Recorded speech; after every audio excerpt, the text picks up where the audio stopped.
ដល់ខ្ញុំបានមកបរិច្ចាគឈាមជាទី1ជាដំបូងរបស់ខ្ញុំបាទដោយក្នុងគោលបំណងក្នុងការបរិច្ចាគឈាមនេះគឺដើម្បីជួយរំលែកមួយក៏ជួយសង្គ្រោះជីវិតរបស់ប្រជាជននិងកងទ័ពវីរៈជួរមុខរបស់យើង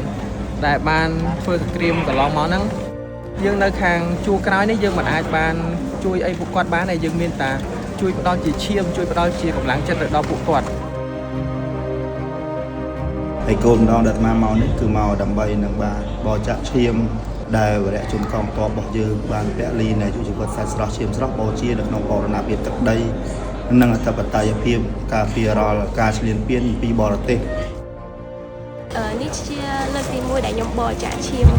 និយាយពីភាពភ័យខ្លាចខ្ញុំអត់មានទេដោយសារពួកខ្ញុំនៅខាងក្នុងនេះវាថាយើងអត់អាចធ្វើអីបានច្រើនក្រៅពីយើងបរិច្ចាគឈាមក្រោយនេះទៅគាត់យើងទៅវីរៈកងទ័ពគាត់ត្រូវការឈាមហើយនឹងច្រើនអញ្ចឹងយើងអាចដល់អីបានទៅយើងផ្ដល់អ្វីដែលខ្ញុំអាចជួយបានទៅដល់ទាហានជួរមុខគឺអាចជួយអ្វីបានយើងជួយប៉ុណ្ណឹងដូចឧទាហរណ៍ថាដូចជាការផ្ដល់ឈាមអញ្ចឹង